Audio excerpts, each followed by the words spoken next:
Борьба с коронавирусом и его серьезными последствиями продолжается. С начала пандемии в Республике Коми выявлено около 45 тысяч случаев заболевания COVID-19. Порядка 650 из общего числа зарегистрировано в Инте.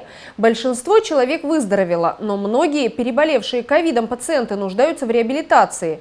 Исполняющий обязанности министра здравоохранения Игорь Дягилев рассказал о методах восстановительного лечения после перенесенной коронавирусной инфекции. Где и как проходит постковидная реабилитация в Республике Коми? В Министерство здравоохранения часто приходят вопросы, как и где можно пройти реабилитацию после перенесенной ковид-инфекции.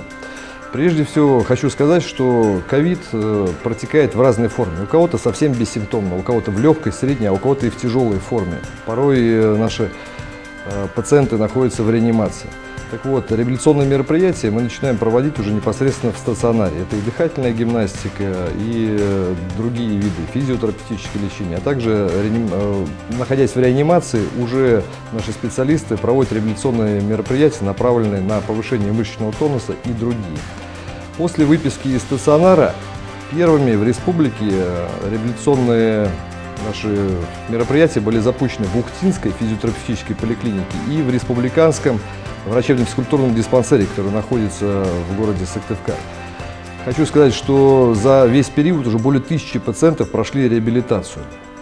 Реабилитационные мероприятия проводятся с помощью различных методов, таких как бальнеотерапия, лечение минеральной водой. Мы используем наши местные уникальные сапропелевые грязи, это различные светолечения, ингаляционные процедуры с помощью различных растворов, в том числе эвкалипт и другие.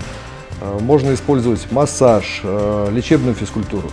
И хочу сказать отдельную благодарность нашим специалистам, которые обучают пациентов, которые перенесли ковид, и не только, обучению скандинавской ходьбе. Я порой, когда объезжаю республику, по выходным вижу в селах, когда жители нашего старшего поколения ходят с палочками и проводят мероприятия по скандинавской ходьбе. Отрадно все это видеть, и мое и моих коллег пожелание, чтобы больше наших людей вовлекались в такой здоровый образ жизни. По реабилитации, друзья, важный метод – дыхательная гимнастика. Здесь ничего сложного нету, можно посмотреть на YouTube. Реабилитация важна, нужна. Если вы не знаете, нужна ли она вам после перенесенного ковида, обратитесь к медицинскому работнику, будь то фельдшеру в селе или в поликлинику в вашем городе, вам покажут. Прежде всего, реабилитация нужна тем пациентам, которые перенесли ковид, и у них была пневмония. Вирусная, бактериальная пневмония, неважно.